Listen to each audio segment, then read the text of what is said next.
Good evening, ladies and gentlemen. Today we're playing Kerbal Space Program. Last time we did a career mode, and after wanting to build planes, I decided to bugger career mode for now. So we're in sandbox mode, and I do use mods on here. The mods are pretty entertaining. My biggest fan is like the KW rocketry mod. I haven't been using that so much more recently. Something I use on almost every single one of my planes is the B9 Aerospace mod. And the Kerbal engineering, which the FAS thing will pop up here in a second. So those are three mods I use most. There's plenty of other mods in here. I probably have like 10 or 12 mods or something like that on here.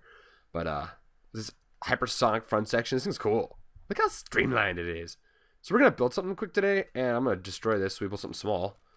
And we're going to build a simple SSTO, and we're going to see how we can make that fly. Most of the fuel stuff is over here in structural for the B9 Aerospace mod, and I'm already past the Mark II components. And here is, I want to put in a single fuel tank for the jet engines to run off, the atmospheric engines to run off. And I'll put on a single, now I'll put on two liquid fuel tanks. Alright, so we're going to go and aerodynamic, Sabre M or Sabre S intake. Even when the stock intakes would work on here, these are a little bit better than the stock intakes, in my opinion. Put a ram air intake on the front too, it would work just as well. So now we got to think, where's our center mass and our center of lift? Our center mass is further back, center of lift is further forward. I think I want to make us a little more aerodynamic in the back and make us a little bit longer. Mark II tail section raised. There we go. That'll help us just be a little bit faster in the atmosphere, which will be very convenient. We'll put on some slightly smaller stabilators in the back. So the giant ones, which are massive. These are huge, and we do not need that. The whole thing actuates, so I'm not super worried about my aircraft, not doing great. Okay, play nice. Attach properly. There we go. That should be sufficient. That'll give us a lot of actuation, a lot of power to deal with. I've actually, even though they're not designed for it, I've been using like these heavy wings for my SSTOs and the slightly bigger ones, and those things actually work quite fantastically. So what I'm going to do is I'm going to stick these wings on here, take some 4x4s, drop in behind, and then probably drop in our 4x6 out here. I might scoot this whole little wing set forward about that far, just so we get our lift closer to where we want to be. And scoot back just a little bit further. Actually, leave them forward just a little bit because I have to put ailerons on here as well to control our rotation. Alright, so where is that going to be? If I fix trailing edge back here, we'll see if I need that or not. I'll be a little more aerodynamic, and we'll put on probably just a 2-meter control surface out here, just because we don't need a ridiculous amount of aero control, but a little bit does help. So, circle our trailing edges and everything on there. Look, our lift or weight ratio is right there. We do have to stick on yet another stabilator in the back to act as a kind of a rudder for us. So give us some great control there. We do have to work on our wheels. I do thoroughly enjoy having much larger wheels available to myself through these mods. So I'm going to stick a tall wheel up at the front. I'll probably stick some tall wheels back here on the wings just to give us a real wide center of rear area, and hopefully we don't smack the tail on something. In fact, I might scoot these back even further to like here, as far back as we can. Alright, so now a little bit of structural stuff. I'm going to run through and put some, I'm using the stock strut connectors just because they're easy to work with.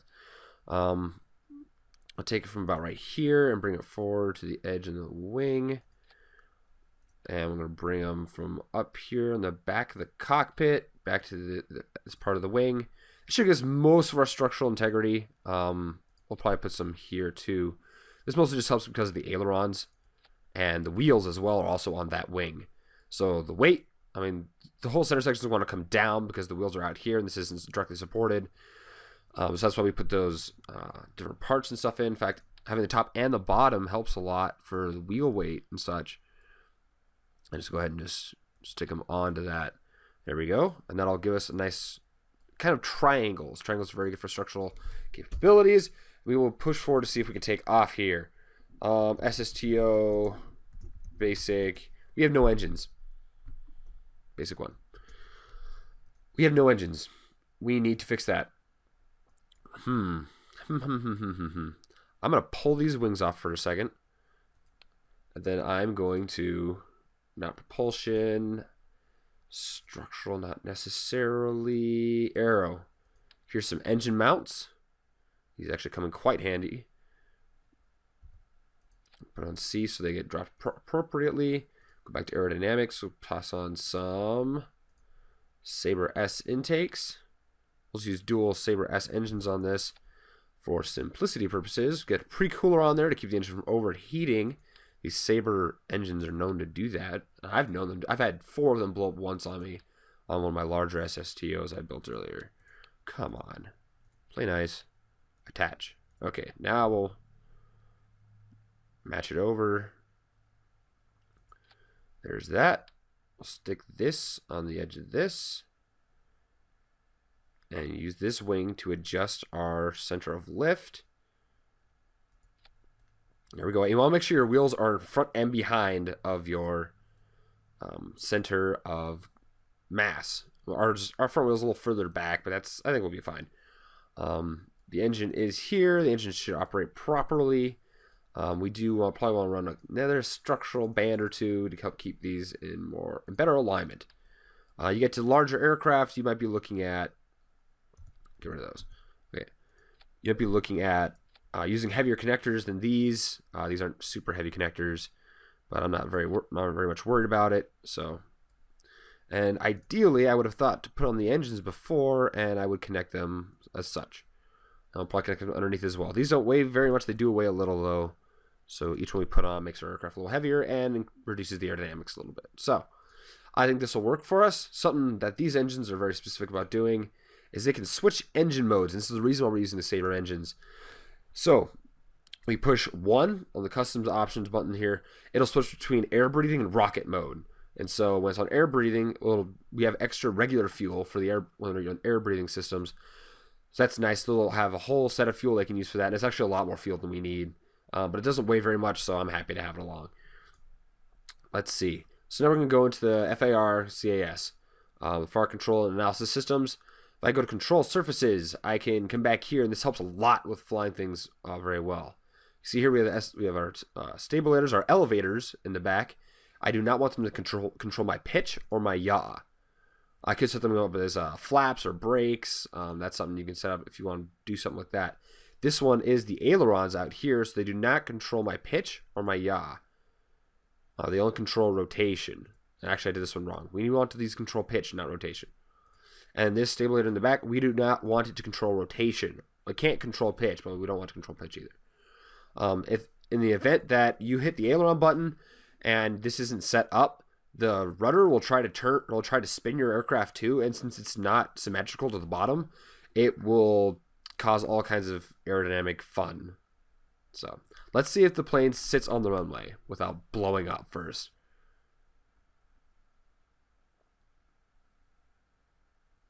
Okay, here it is. And it sits, and it didn't even like jiggle at all. Perfect. Alright, so I always leave my resources thing open so I know how much fuel and everything I'm running through. And what I do, I come over here. No, that's not what I want. That's not what I want.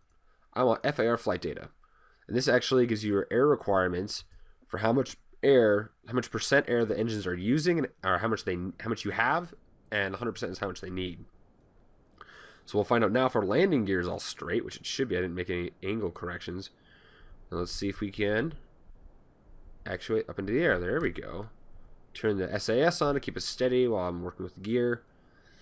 Aircraft takes off, flies perfectly, which is beautiful. We'll go into a nice 30-degree climb and see how our acceleration's doing. Plane's still level for the most part. We can see with the ailerons, the plane responds fairly well. Using larger ailerons, it's an idea or not. Our rudder, see in the back, we actually get some really good directional change to this rudder going, which is really nice.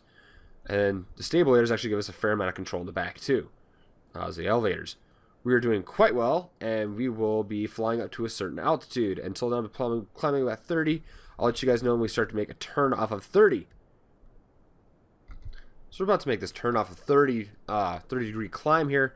The reason I want to change these turns, we're trying to actually get some decent altitude, but we're losing our percent at a rapid rate, and now we're below 1,000. So I want to bring my nose down, probably about 10 to 15 degrees. That's just what this aircraft is. Some aircraft can climb faster, or they have to climb slower. They don't have the same thrust to weight ratio as this one does. And you can see we're barely using fuel. We have a ton of fuel available. We're down to 10 degrees now, and we're accelerating. We want to keep this, and I'll come back for in a second here when it's down about 250% or so. So we'll keep climbing at 10. All right, there's about 250 there. Now we're going to start looking at bringing the nose down just a little bit further. Actually, we'll probably leave it about 10 is okay. But as this starts to get down towards 100, I'll probably hold about 120, 130%, we'll start throttling back the engines. And you can watch our speed. Our speed's climbing still fairly high right now. Approaching on 1,000 meters a second, pretty close here.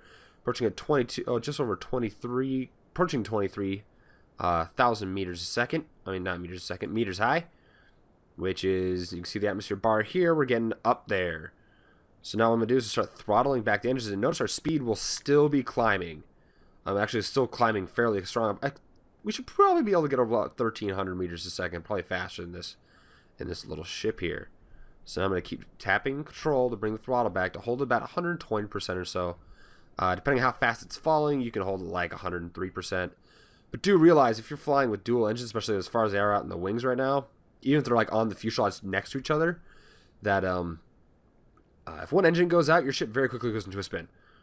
You're very suddenly spinning, and when you're up here with such thin air and stuff, there's not really much saving it. You have to wait until you fall back into the atmosphere and hope you can get your ship back to a controllable state.